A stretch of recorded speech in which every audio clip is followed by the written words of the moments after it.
കുട്ടികൾക്കൊക്കെ ഒരുപാട് ഇഷ്ടപ്പെടുന്ന ഒരു ചോക്ലേറ്റിൻ്റെ റെസിപ്പിയാണ് ഇന്ന് കാണിക്കുന്നത്.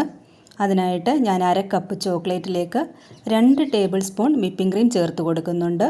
കൂടെ തന്നെ 1 ടേബിൾ സ്പൂൺ വെളിച്ചെണ്ണയും കൂടി ചേർത്തിട്ട് ഇതൊന്ന് മൈക്രോവേവ് ചെയ്തെടുക്കുന്നുണ്ട്. ഡബിൾ ബോയിൽ ചെയ്തെടുത്താലും മതി. ഇപ്പോൾ ചോക്ലേറ്റ് നന്നായിട്ട് മെൽറ്റായി കിട്ടിയിട്ടുണ്ട്. ഇതൊന്ന് നന്നായിട്ട് മിക്സ് ചെയ്തിട്ട് ഇഷ്ടമുണ്ടെങ്കിൽ ഇതിൽ കളർ ചേർക്കാം, ഇല്ലെങ്കിൽ ഇങ്ങനെ തന്നെ വെക്കാം. ഞാനിപ്പോൾ ഒരു പിങ്ക് കളർ 1 ഡ്രോപ്പ് മാത്രം ചേർത്ത് കൊടുക്കുന്നുണ്ട്, ചെറിയൊരു ഭംഗിക്ക് വേണ്ടിയിട്ട്. അപ്പോൾ ഇത് നമുക്ക് തണുക്കാനായിട്ട് മാറ്റി വെക്കാം. വേറൊരു ബൗൾ എടുത്തിട്ടുണ്ട്. അത് നല്ല ഉണങ്ങിയ ഒരു ബൗളാണ്. അതിലേക്ക് 2 മുട്ട പൊട്ടിച്ചൊഴിക്കുന്നുണ്ട്. 1 പിഞ്ച് ഉപ്പും കൂടി ചേർത്ത് കൊടുത്തിട്ട് ഇത് നന്നായിട്ടൊന്ന് മിക്സ് ചെയ്തെടുക്കാം. ഹാൻഡ് ബീറ്ററിൻ്റെ ഒന്നും ആവശ്യമില്ല, നമുക്ക് ഈ വിസ്ക് വെച്ച് തന്നെ ഇത് മിക്സ് ചെയ്തെടുക്കാം. ഇതിലേക്ക് 1/4 കപ്പ് പൊടിച്ച പഞ്ചസാര ചേർത്ത് കൊടുക്കുന്നുണ്ട്. കുറേശ്ശെയായിട്ട് ചേർത്ത് നമുക്ക് നന്നായിട്ട് മിക്സ് ചെയ്തെടുക്കാം. വളരെ എളുപ്പത്തിൽ ബീറ്ററോ അല്ലെങ്കിൽ ഓവനോ ഒന്നുമില്ലാതെ നമുക്ക് ചെയ്തെടുക്കാൻ പറ്റുന്ന ഒരു പാൻ കേക്ക് എന്ന് പറയാം. അതിൻ്റെ റെസിപ്പിയാണിത്. ഇതിലേക്ക് ഞാൻ 1/2 ടീസ്പൂൺ വാനില പൗഡറാണ് ചേർത്ത് കൊടുക്കുന്നത്. ഇനി പൗഡറായിട്ട് കയ്യിലില്ല എങ്കിൽ എസൻസ് ചേർത്ത് കൊടുത്താലും മതി. ഒരരിപ്പ വെച്ചിട്ട് അതിലേക്ക് ഞാൻ 1 കപ്പ് മൈദ ചേർത്ത് കൊടുക്കുന്നുണ്ട്.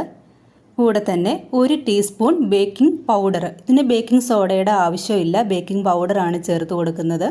ഇത് നന്നായിട്ട് അരിച്ച് നമ്മുടെ മുട്ട മിക്സിലേക്ക് ചേർത്ത് കൊടുക്കാം. ഇത് നന്നായിട്ട് ഇളക്കി യോജിപ്പിക്കാം. കൂടെ തന്നെ പാലും കൂടി ചേർത്ത് കൊടുക്കണം. ഞാൻ 1/2 കപ്പ് പാലെടുത്തിട്ടുണ്ട്. കുറേശ്ശെയായിട്ട് ചേർത്ത് ഈ ബാറ്റർ നന്നായിട്ട് ഇളക്കിയെടുക്കാം.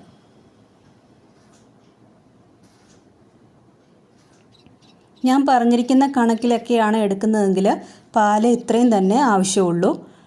പിന്നെ ഞാൻ 1/4 കപ്പ് എണ്ണ എടുത്തിട്ടുണ്ട്. സൺഫ്ലവർ ഓയിലാണ് എടുത്തിരിക്കുന്നത്. മണമില്ലാത്ത ഏത് ഓയിൽ വേണമെങ്കിലും ഉപയോഗിക്കാം. അതും കൂടി ചേർത്തിട്ട് നന്നായിട്ട് മിക്സ് ചെയ്തെടുക്കാം. അപ്പോൾ നമ്മുടെ ബാറ്റർ ഇവിടെ റെഡി ആയിട്ടുണ്ട്. ഒരു സ്പാച്ചില കൊണ്ട് ഇതുപോലെ ഒന്നും കൂടി ഒന്ന് നന്നായിട്ട് മിക്സ് ചെയ്തെടുക്കാം.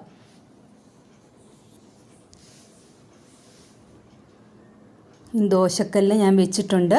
അതിലേക്ക് ഇതിൽ നിന്ന് ഓരോ തവി മാവ് നമുക്ക് കോരി ഒഴിച്ച് ചെറിയ ദോശ പോലെ ഉണ്ടാക്കിയെടുക്കാം. തവി ഇത് കുറച്ച് വലുതാണ്. 2-3 എണ്ണം നമുക്ക് ഈ മാവ് കൊണ്ട് തന്നെ ഉണ്ടാക്കിയെടുക്കാം.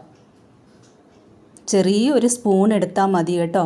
അല്ലെങ്കിൽ പിന്നെ ഒരു ചെയ്യാൻ പറ്റുന്ന കാര്യം, പൈപ്പിംഗ് ബാഗിലേക്ക് ഈ ബാറ്റർ നിറച്ചിട്ട് അങ്ങനെ വേണമെങ്കിലും നമുക്ക് ഉണ്ടാക്കിയെടുക്കാം.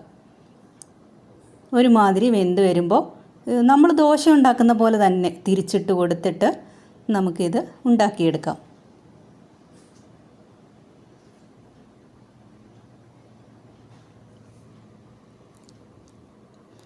ഞാൻ തവി മാറ്റിയിട്ട് ചെറിയ ടേബിൾ സ്പൂൺ ആക്കിയേ. തവി കൊണ്ട് കോരി ഒഴിക്കുമ്പോൾ ഒരുപാട് മാവായിട്ട് വരുന്നുണ്ട്, വലിയ ദോശ പോലെ വരുന്നുണ്ട്. അപ്പോൾ ഇതാവുമ്പം എല്ലാം ഒരേ അളവിലും കിട്ടും, എല്ലാം ഒരേപോലെ ഇരിക്കും. അപ്പോൾ ഞാനിങ്ങനെ ബാക്കിയുള്ള എല്ലാ ദോശയും ഉണ്ടാക്കിയെടുക്കുന്നുണ്ട്. ദോശയെന്ന് പറയാൻ പറ്റത്തില്ല കേട്ടോ, നമ്മുടെ പാൻ കേക്ക്. പെട്ടെന്ന് ദോശയെന്ന് പറഞ്ഞതാ, ദോശയല്ല പാൻ കേക്ക്. നമ്മുടെ കുട്ടികളെയൊക്കെ ഒന്ന് പറ്റിക്കാൻ വേണ്ടിയിട്ടൊരു പാൻ കേക്ക്.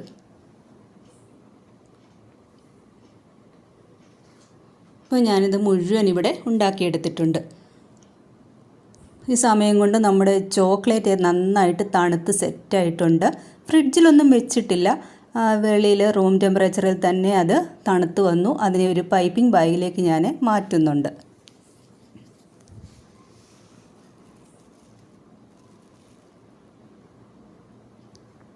ഇനി നമ്മൾ ഉണ്ടാക്കി വെച്ചിരിക്കുന്ന പാൻ കേക്കിൽ ഓരോന്നെടുത്തിട്ട് ഇതുപോലെ ചോക്ലേറ്റ് ഒന്ന് അപ്ലൈ ചെയ്ത് കൊടുത്തിട്ട് വേറൊരു പാൻ കേക്ക് എടുത്ത് അതിൻ്റെ മുകളിൽ വെച്ച് ഇതുപോലെ പ്രസ് ചെയ്ത് കൊടുക്കാം.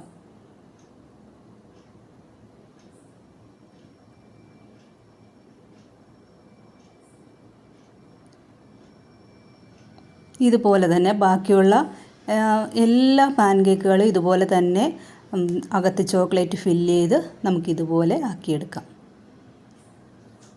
ഇപ്പോൾ ഞാനിത് മുഴുവൻ ഇവിടെ ചെയ്തെടുത്തിട്ടുണ്ട്. കണ്ടല്ലോ, എല്ലാം ഇതുപോലെ ചോക്ലേറ്റ് ഫില്ല് ചെയ്ത് വെച്ചിട്ടുണ്ട്. നമ്മളെടുത്ത ആ ചോക്ലേറ്റ് കറക്റ്റാണ്, അത്രയും പാൻ കേക്കിന് വേണ്ടിയിട്ടുള്ള ചോക്ലേറ്റ് കറക്റ്റായിരുന്നു.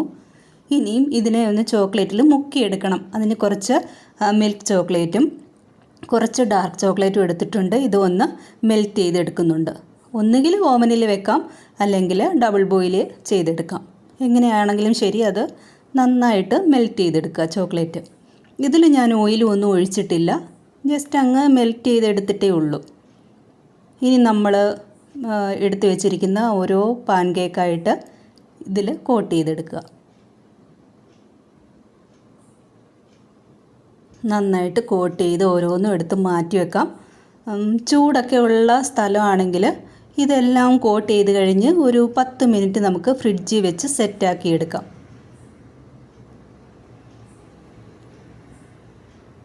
അപ്പോൾ ഞാൻ ഇതുപോലെ തന്നെ ബാക്കിയുള്ളതെല്ലാം ഒന്ന് കോട്ട് ചെയ്തെടുക്കുന്നുണ്ട്.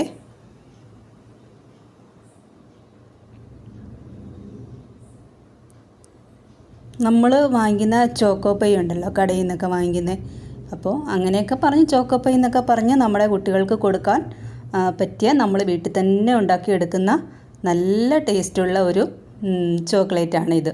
അപ്പോൾ സമയം കിട്ടുമ്പോൾ ഒന്ന് ഉണ്ടാക്കി നോക്കാം, കുട്ടികൾക്കൊക്കെ കൊടുക്കാം, അവർക്ക് ഒരുപാട് ഇഷ്ടപ്പെടും ഇത്. ഞാനിപ്പോൾ ഫ്രിഡ്ജിലൊന്നും വെച്ചിട്ടില്ല, അല്ലാതെ തന്നെ ഇത് സെറ്റായി കിട്ടിയിട്ടുണ്ട്. എല്ലാം ഇവിടെ ഞാൻ ചോക്ലേറ്റ് കോട്ട് ചെയ്തെടുത്തിട്ടുണ്ട്.